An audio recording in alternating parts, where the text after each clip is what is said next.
Hey everybody, how's it going? If you didn't notice, this is going to be a coffee talk kind of session.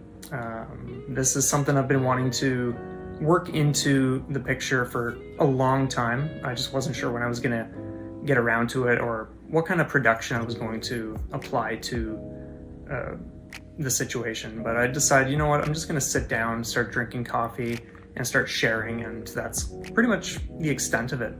So this first episode will be a little bit about why I'm doing this, and then we'll get to the talking point. These are going to be super casual. I'm very used to putting the time and energy into structuring full episodes that flow a certain way. So there may be times where I pause because I want to gather my thoughts, that kind of stuff. It may just be a little clunky. So we'll see how it goes. But anyway, the reason I'm doing this is because I like bringing in something that's a little more personal, something that's more casual, instead of always focusing on gameplay. Gameplay this, gameplay that, like, ooh, what's he talking about? How does this apply to shmups, blah, blah, blah. I think there's something to be said when we share life experiences that still relate to shmups. But how often do we ever see someone, like when you see a 1cc run, like you're almost never hearing their thought process, what they went through emotionally, if it was like a very big challenge they were undertaking for X amount of weeks or months or whatever. And that's the kind of information I love to hear. I'm not so interested in just like all the game related stuff. I love hearing the background stuff about the person who actually did it. And I think in ways, when I think about my interests when it comes to people who are very skilled players and people who are just starting out, I actually have way more interest in the people who are completely new to these types of games or clearing an easy mode for the first time ever, because there's just so much you can dig into when you start asking questions or just looking at how they approached it, the things they struggled with. It's just very fascinating to me. So anyway, with all that out of the way, let's just get to today's talking point. I wanted to share a little bit about what I went through with Crimzon Clover, specifically while bringing in the idea of attachment and what a shmup means to us. Because I think that plays a big role, which I will probably say numerous times throughout this episode. But when I think about it was, I think that clear for Arcade Original, it took me about 20 or 24 days. And I remember there were some people I would see bang that out in 3 days. And there could be a number of factors like, okay, maybe they're more experienced, they're more used to this, and this. Maybe they're fine with just banging out the clear no matter how it looks, whereas I feel I'm very meticulous in how I explore and practice. So it's not that I'm a perfectionist, but I feel in ways that I put more time than is maybe necessary into certain things, because in ways I thrive off of repetition and just really dissecting even the most seemingly insignificant portions of stages and stuff like that. So that's one thing.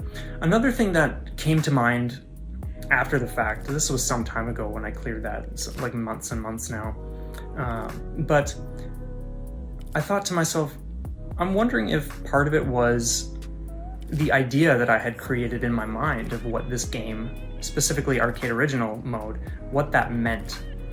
Because if you ask anyone who knows the game, like most people will say it's like one of the hardest difficulties out there. I'm sure there are harder games, but I think we're all in our own little sphere of games we're aware of, games we have played, games we're likely to play based on what systems we have and whatnot. So in ways, there are some things that are kind of just like outside of your reach, currently anyway.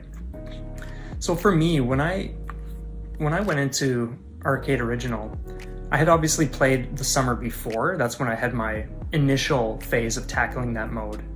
And I got to stage 3 and it was just insane, and that's kind of when I took a break.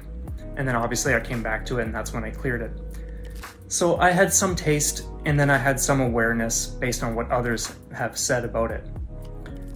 And I think in ways, all of that combined, especially what I had experienced with the game, in my mind, I created this idea that Crimzon Clover is, like, again, within my sphere of games, Crimzon Clover is the hardest thing currently. Like, anything else would just fall under that in terms of difficulty and what it would require of me. So I thought to myself, if I can do this, like, that's just the absolute epitome because of what I just created.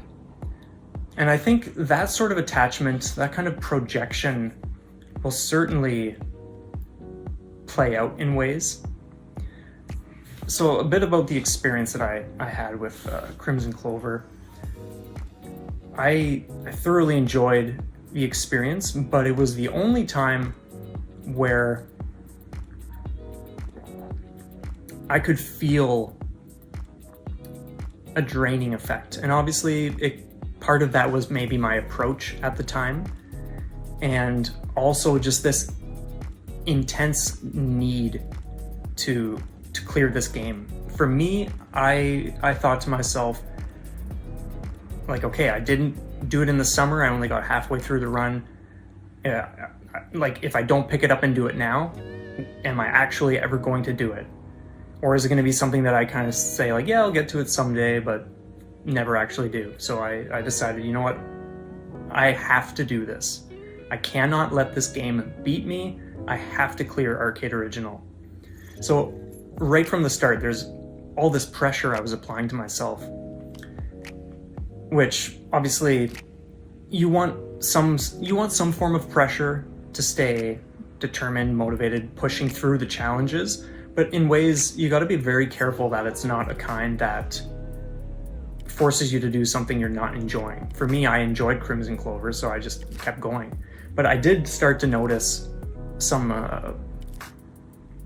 effects, like, not right away, but I think near the end of the 20-some day span, I was getting to the point where, even though I had seen all sorts of progress and made it to the true last boss a few times, you know, you have those classic moments where you have it down to, like, the last sliver, and you're just thinking to yourself, oh, like, what is it gonna take to just do that last little bit? Like, am I actually gonna be able to do this? Like, for me, for those who know me, you'll know I'm like a very, very determined person. When I set my mind to clearing something, I just do it.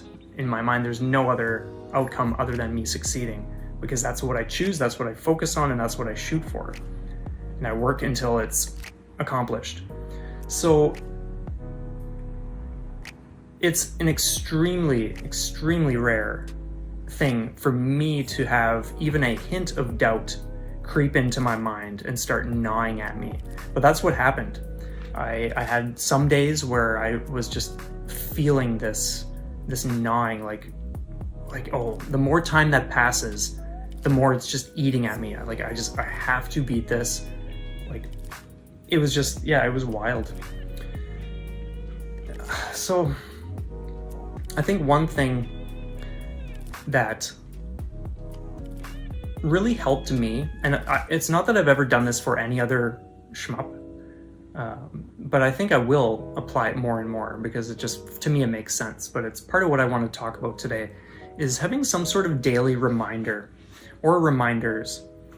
So for anyone who has ever looked into manifestation or anything along the lines of achieving or being successful, a common theme you will see is that people set themselves up for success. There are countless ways to do this, but two of the ways I did it, on my water bottle that I see multiple times a day, that I grab multiple times a day, and it was nothing fancy. I just, with Sharpie, I wrote what my intention was. So something, I don't remember the exact words, but something to the effect of like, I'm going to clear Crimzon Clover Arcade Original with Type Z, and that way I'm constantly seeing this thing that's reminding me right when I look at it every single time I pick it up to have a drink. And that kind of reinforcement is really powerful in life. The other thing I did, which I feel was not necessarily like even more powerful, but right up there, I took a piece of cardboard, I bent it in half so it made like a little tent shape, just like a triangle. And with Sharpie, I wrote, "It's already yours." And those words were very powerful for me to see. I set it right by my TV where I play and record, and I still have it there, actually. It hasn't come down since. But those words were very powerful for me because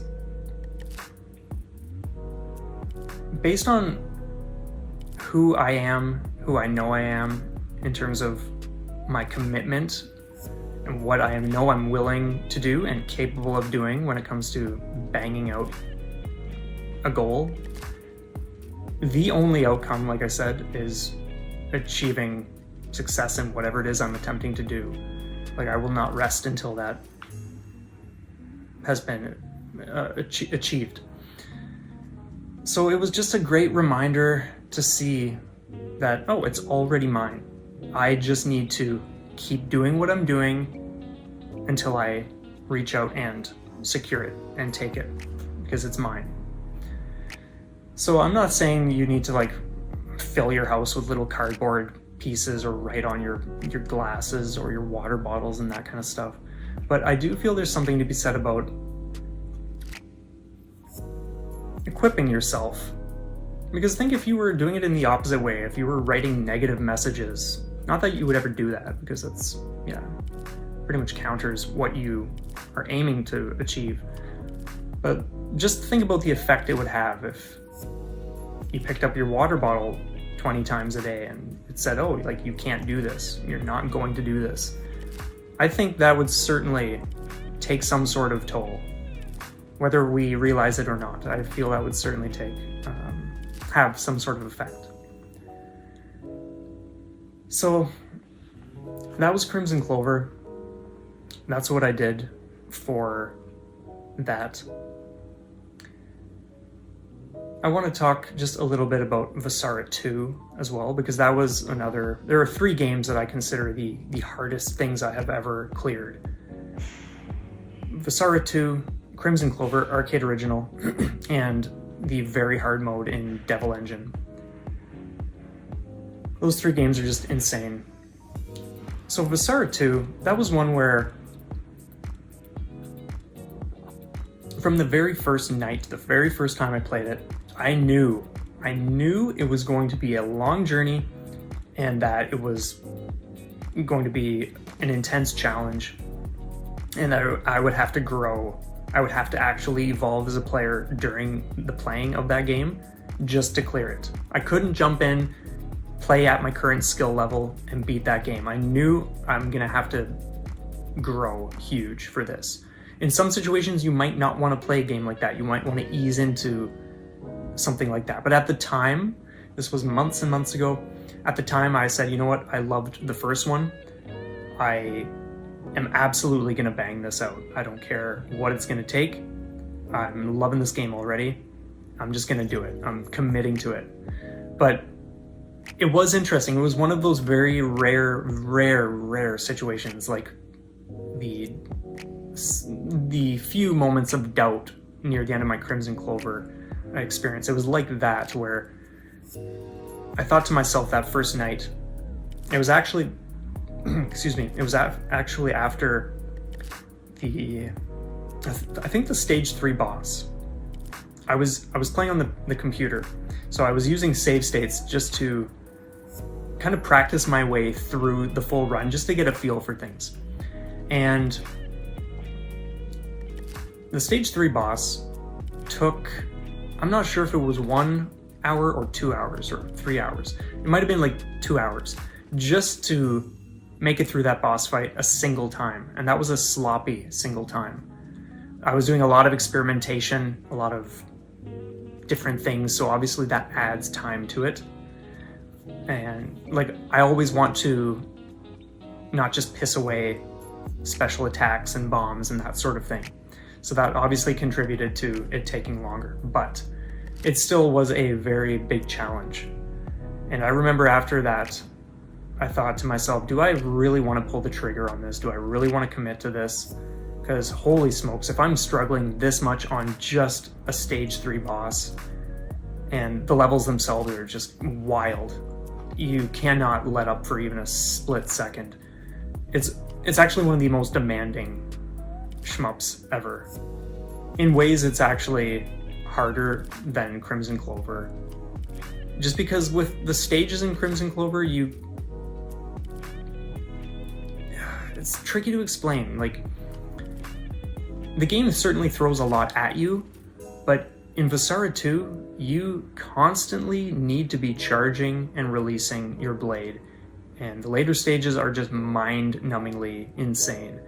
And again, this was much earlier in my serious shmup playing, so I think I would have a much better time now if I was to go back to it, and with a new approach, a healthier maybe, or at least more efficient approach, it would probably just be a different experience. But I remember thinking, holy smokes, this, like, do I actually want to? Because like I said, I knew it was going to be a long journey. And so Vasara 2, I obviously went ahead with it because I was like, you know what? There's no way I'm backing down from Vasara 2. There's no way that's happening. So I did it. It was a month and a half. There were times where you would see progress, times where you wouldn't notice the progress, even though I'm sure there was some happening. There were times where I think there was a solid week, if not 2 weeks, where amongst casual runs just to see how things were going, the main practice was just a single boss. The same boss for 1 to 2 weeks. I think it was the stage 4 boss, yeah, the water one. That took, because I'm not using anything online, I'm figuring out my own method, my own best way to go about it. So for me, it was like, okay, if I want to crack this and do it the way I want to do it, it's going to take X amount of time. That's all there is to it. So with moments like that and everything else in the mix, it took a month and a half.